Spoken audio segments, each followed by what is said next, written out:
Does this feeling seem familiar? To be in the midst of an intellectual battle, armed with facts and logic, feeling you're about to uncover the truth, and suddenly, you find yourself fighting an enemy you never summoned. A ridiculous ghost that wears your features and screams things you never even thought. Your opponent isn't attacking you. They're attacking this ghost, this dummy made of straw. And when they destroy it, they declare victory, shake hands with the air, and leave the battlefield, leaving you confused and angry, muttering in silence. But that wasn't my point at all. If this has happened to you, know this: you didn't lose the argument. You were deceived.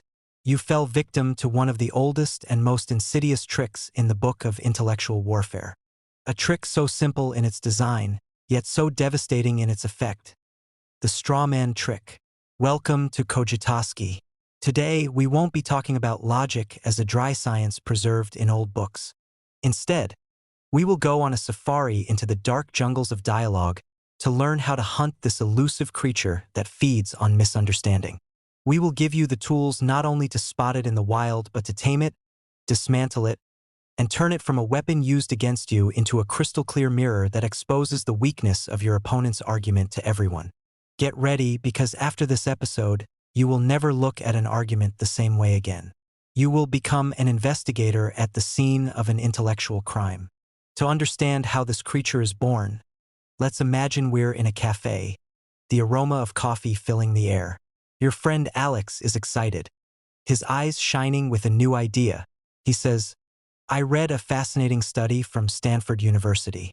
It says that reducing the work week to 4 days, while keeping the same salary, could increase employee productivity by up to 20% and significantly reduce burnout. I think it's an idea worth trying in some companies as an optional program." Notice the precision of Alex's argument. It's specific, a study from Stanford, balanced, could increase, and qualified, in some companies, as an optional program. It's a real argument, like a strong, thoroughbred horse with muscle, pedigree, and lineage. Now, Ben enters the conversation. Ben doesn't want the trouble of taming a thoroughbred. That takes effort and reading. Instead, he is an artist in the craft of making straw men. He paints a caricature of Alex's horse in the air, a flimsy horse with one leg and crossed eyes, making foolish noises. Ben says loudly, attracting the attention of nearby tables, "Alex, that's dangerous and chaotic talk. You want people to work less and get paid the same? You're advocating for mass laziness. You want to destroy the national economy. You want our companies to become uncompetitive, go bankrupt, and lay off thousands of workers to become unemployed. Is this your catastrophic vision for the future? Do you want us to go back to the age of bartering? Stop right there. Let's put on our investigator glasses. Analyze what happened."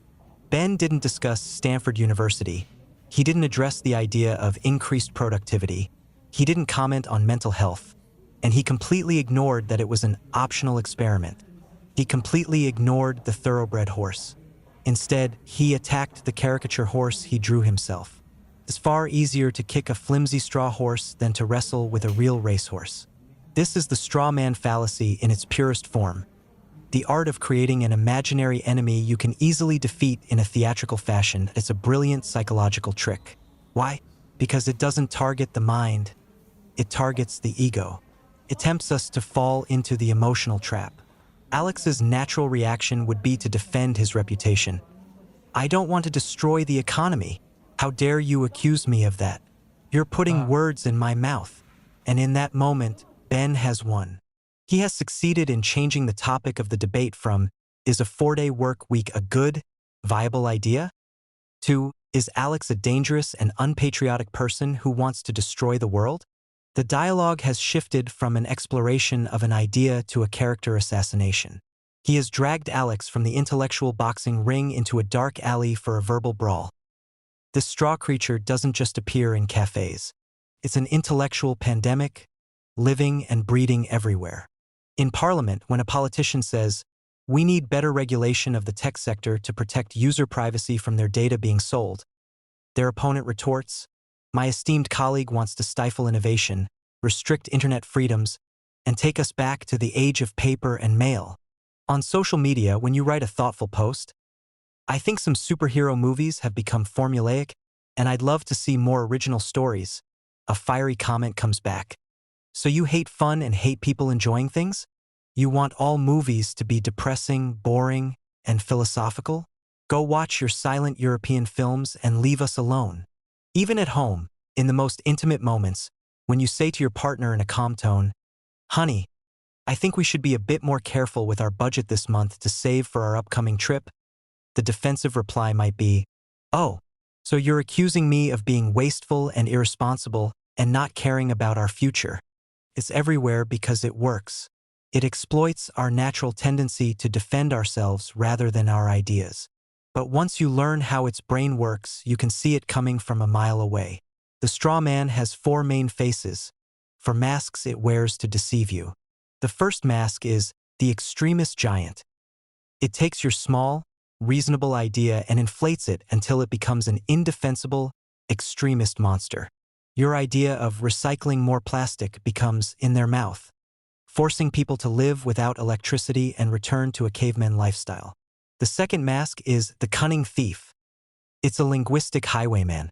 It steals a small part of your words, often a sensitive phrase, takes it completely out of context, and waves it in the air as proof of a malicious intent. Your sentence, "I didn't enjoy this movie as much as the director's previous one," becomes, "You're saying the director is a failure who should retire, and that everyone who liked the movie is an idiot." The third mask is the flaw hunter. It's an intellectual coward. If you present 5 arguments to support your position, for as strong as steel and one a bit wooden, it will ignore the steel completely, spend all its time and energy breaking the wooden argument, throw a loud celebration, and then declare that it has demolished your entire fortress, while the fortress itself still stands tall and proud. And the fourth mask, the most insidious and sophisticated, is the ghostly friend. The attacker doesn't attack you, but instead invents an imaginary, extremist person from your team and makes it seem like you agree with them. You're just like those radical vegans who scream at people in restaurants and throw paint on fur wearers. Is that what you believe in? They haven't attacked you, but they've tied you to an annoying ghost, forcing you to spend your time proving you're not friends with it. Now, we get to the fun part, the moment of the hunt.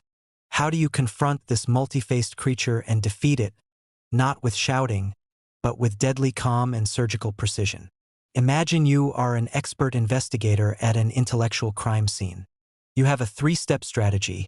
Let's call it expose, isolate, and interrogate. Step 1, expose. When the straw man appears, the first rule is, do not get emotional. Anger is the fuel it feeds on. Instead, smile a little as if to say, "I see what you did there. It's an old trick." Then expose the trick calmly and elegantly. Don't say, "You're a liar." Say something more powerful, like, "That's an interesting point of view, but it's not mine. It seems we are now discussing a completely different argument than the one I presented." Or you can be cleverly direct. "That's a classic straw man argument. Let's set it aside for a moment and get back to the real topic, shall we?" Just naming it takes away its magical power, like knowing the true name of a demon in a fairy tale. Step 2, isolate. After you've exposed the straw man, you must isolate it. Rebuild your real argument pure and clear, as if you're placing a diamond under a spotlight in a dark room. Let's go back to our first example. Let me be perfectly clear so there's no confusion. I wasn't talking about destroying the economy or laziness. My original, simple point was that some academic studies suggest a 4-day work week might increase productivity. That is the idea on the table, nothing more, nothing less. Here, you are isolating your real argument from the distorted version, building a wall of clarity between them, making it impossible to confuse the two. Step 3, interrogate. This is the final blow, the intellectual judo move. After isolating your argument, turn the camera on your opponent. Interrogate them, but not about the straw man, about the real argument. Put them in a logical corner they can't escape except by answering honestly. Now that we agree we're not talking about destroying the world, I'd love to hear your thoughts on the actual argument. What do you think about the studies that link shorter work hours to higher productivity? Do you have counter data? Have you read other studies that contradict them? I'm genuinely interested in your opinion on this specific point. You are not asking for an apology. You are moving past their trick and politely inviting them to a real, higher-level discussion. Now, they have two awkward choices. Either engage in a logical debate, at which point you've already won because you've elevated the discourse and set the rules, or they can dodge again, build a new straw man, in which case they will look foolish and evasive to anyone watching. You have exposed their method to everyone and shown that they don't have a real argument. Learning how to deal with the straw man is more than just winning arguments. It's an exercise in mental discipline and self-control. It teaches you to listen deeply, not just to the words, but to the intentions behind them. It teaches you to separate ideas from people and to remain as calm as a surgeon under pressure. In our noisy world, full of toxic debates and pointless arguments aimed only at scoring points, the ability to calmly dismantle a logical fallacy is not just a skill. It's a superpower. Logic is not a boring set of rules. It's an art, the art of sculpting reality, the art of building and demolishing, the art of uncovering truth from the rubble of noise. And the next time you find yourself in an argument and you smell that distinct scent of burning straw, you will know exactly what to do.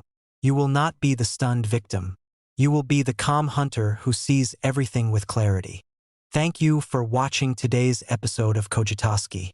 Share with us in the comments the strangest or funniest straw man you've ever encountered. And don't forget to subscribe, because in every episode, we give you a new weapon to become a more powerful and clearer thinker in a world that desperately needs clarity. See you in the next episode.